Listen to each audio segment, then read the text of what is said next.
Hi hello నమస్తే, welcome back Purni YouTube express. ఈరోజు మన స్పెషల్ రెసిపీ కుక్కర్లో మసాలా రైస్ ఏ విధంగా చేసుకోవాలో చూసేద్దాం. చాలా ఈజీ అండి. మనకి వంట చేసే టైం లేనప్పుడు కానీ, ఇంట్లో కూరగాయలు లేనప్పుడు, పిల్లల లంచ్ బాక్స్ కానీ, ఆఫీస్కి వెళ్ళే వారి లంచ్ బాక్స్లోకి ఇది చాలా చాలా పర్ఫెక్ట్గా ఉంటుంది. ఇది చేయడం కూడా చాలా ఈజీ అండి. ఎవరైనా ఈజీగా చేసుకోవచ్చు. చాలా తక్కువ టైంలో చేసుకోవచ్చు. టేస్ట్ మాత్రం చాలా బాగుంటుంది. మరి లేట్ చేయకుండా ఇది ఎలా చేసుకోవాలో చూసేద్దాం. దీనికోసం ఇక్కడ నేను 1 గ్లాస్ బాస్మతి రైస్ను తీసుకున్నాను.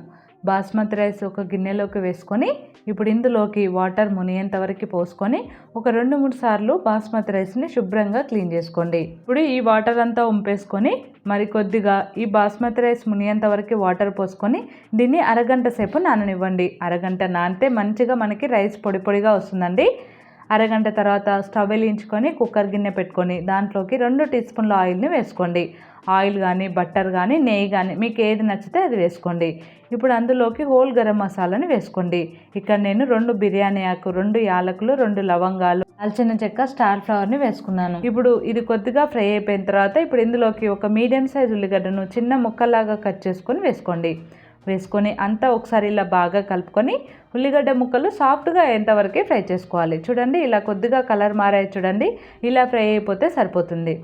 ఇప్పుడు ఇందులోకి 1 టేబుల్ స్పూన్ అల్లం వెల్లుల్లి పేస్ట్ని వేసుకొని అల్లం వెల్లుల్లి పేస్ట్ పచ్చివాసన పోయేంత వరకు ఫ్రై చేసుకోండి.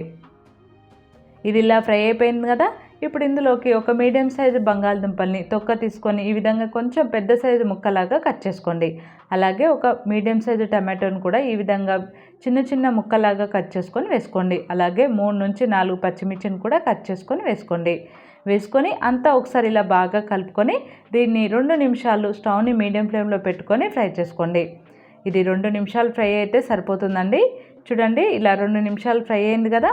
ఇప్పుడు ఇందులోకి 1/2 టీ స్పూన్ అంత పసుపును వేసుకోండి. అలాగే ఇందులోకి రుచికి తగినంతగా ఉప్పు వేసుకొని 1/2 టీ స్పూన్ కారము, 1 టీ స్పూన్ బిర్యానీ మసాలాను వేసుకోండి. బిర్యానీ మసాలా అస్సలు స్కిప్ చేయొద్దండి. ఈ బిర్యానీ మసాలా వేస్తేనే ఈ మసాలా రైస్కి టేస్ట్ చాలా బాగుంటుంది.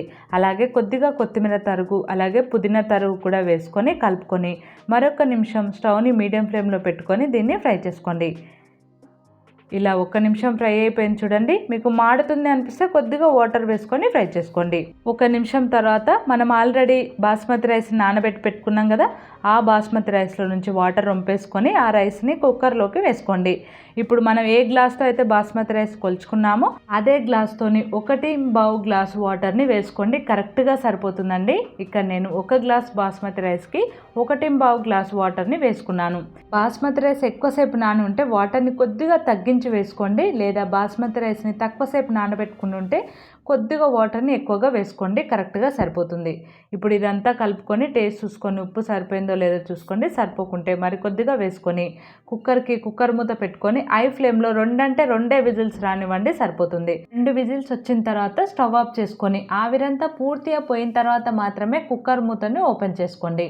చూడండి, ఇక్కడ నేను ఆవిరంతా పూర్తిగా పోయిన తర్వాత కుక్కర్ మూతని ఓపెన్ చేసి చూపిస్తున్నాను. చూడండి, మనకి రైస్ అనేది పొడి పొడిగా పర్ఫెక్ట్గా వచ్చింది. నేను చెప్పే కొలతల ప్రకారం చేసుకోండి. కొత్తగా వంట చేసేవారు కూడా ఇంకా పర్ఫెక్ట్గా వస్తుందండి. టేస్ట్ చాలా చాలా బాగుంటుంది. ఏదైనా కారంగా తినాలనిపించినప్పుడు ఈ రైస్ బెస్ట్ అని చెప్పొచ్చు. తక్కువ టైంలో అవుతుంది, తక్కువ ఇంగ్రీడియంట్స్తో చాలా ఈజీగా చేసుకునే రెసిపీ ఇది. మరి ఈ వీడియో మీకు నచ్చితే లైక్ చేయండి, షేర్ చేయండి. పూర్ణి యూట్యూబ్ ఎక్స్ప్రెస్ ఛానల్ని సబ్స్క్రైబ్ చేసుకోండి.